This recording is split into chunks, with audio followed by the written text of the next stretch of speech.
قاضی یاز مالکی اندلسی رحمت اللہ تعالی علیہ نے شفا شریف میں ایک حدیث لکھی ہے۔ میں نے نا اس حدیث مبارکہ کو جب پڑھا نا تو کئی دفعہ بندہ کھو نہیں جاتا کسی تصور میں۔ تو آپ یقین کریں مسجد میں بیٹھا میرا موبائل بج رہا تھا میرے سامنے، مجھے سمجھ نہیں آ رہی تھی کہ اس کو اٹھانا ہے یا کھوئے رہنا ہے۔ دیر ہو گئی، میں روایت پڑھ کے نا تو میں کھو ہی گیا کہ یہ منظر کیا ہے، آخر یہ معاملہ کیا ہے۔ یہ بھی انداز ہوتا ہے۔ صحابہ کرام فرماتے ہیں ایک بدو، ایک دیہاتی، ایک ان پڑھ نبی کریم کی بارگاہ میں آیا، کہنے لگا یا رسول اللہ صلی اللہ علیہ وسلم مجھے کچھ دیجئے۔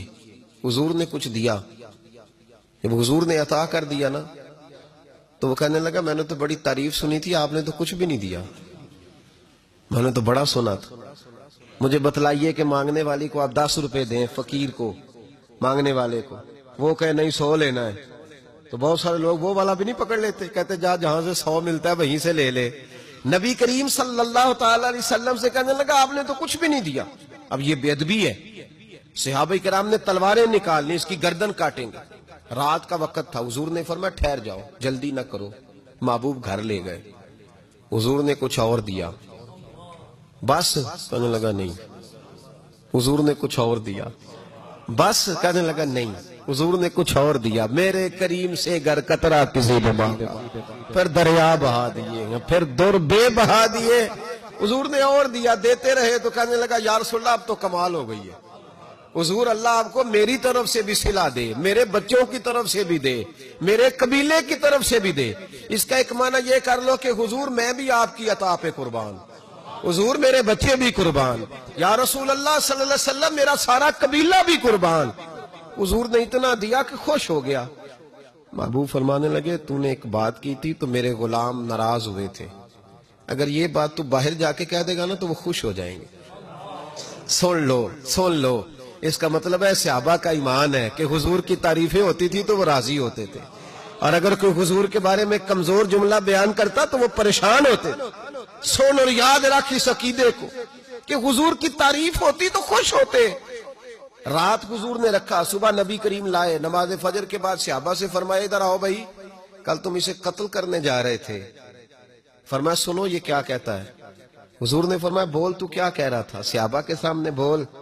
کہنے لگا جی میں یہ کہہ رہا تھا کہ یا رسول اللہ آپ نے تو کمال کر دیا، اللہ آپ کو میری طرف سے بھی صلہ دے، میرے گھر والوں کی طرف سے بھی دے، میرے قبیلے کی طرف سے بھی دے۔ اب یہاں میرے محبوب نے ایک مثال بیان فرمائی جو دل نکال لیتی ہے، جو روح کو دھو ڈالتی، جو فدا جو روایت پڑھ کے نا انسان کا فدا ہونے کو دل کرتا ہے۔ میں محبوب نے صحابہ کی طرف توجہ کی، اور توجہ کر کے میرے کریم رسول نے فرمایا تم جلدی کر رہے تھے نا اسے قتل کرنے کی، اس نے میرے بارے میں صحیح لفظ نہیں کہا تھا، اگر تم اسے اسی حالت میں مار دیتے تو یہ جہنم میں جاتا۔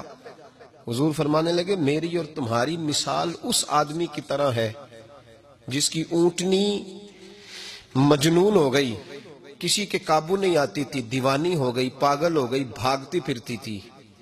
لوگ اسے پکڑنے کے لیے جب آگے بڑھتے تھے تو وہ پیروں کی آواز سن کے اور دوڑتی تھی اور دوڑتی تھی۔ محبوب فرمانے لگے اچانک اس اونٹنی کا مالک آ گیا، کہنے لگا پیچھے ہٹ جاؤ، تمہیں نہیں پتا یہ میری اونٹنی ہے، تم نہیں جانتے یہ میری اونٹنی ہے، میری اونٹنی میری ہے، یہ اسے میں جانتا ہوں۔ پیر مریداں دے سر تے ہی رہندا ہے، وہ جھوٹے ہون یا سچے، کہا میری ہے مجھے زیادہ پتا ہے۔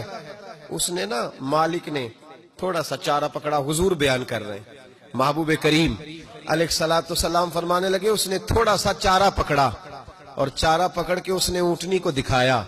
جب اونٹنی کو دکھایا تو اونٹنی لپکی اس کی طرف، اس نے بڑے آرام سے پکڑ کے اس کے ناک میں نکیل بھی ڈال لی اور اسے باندھ بھی لیا۔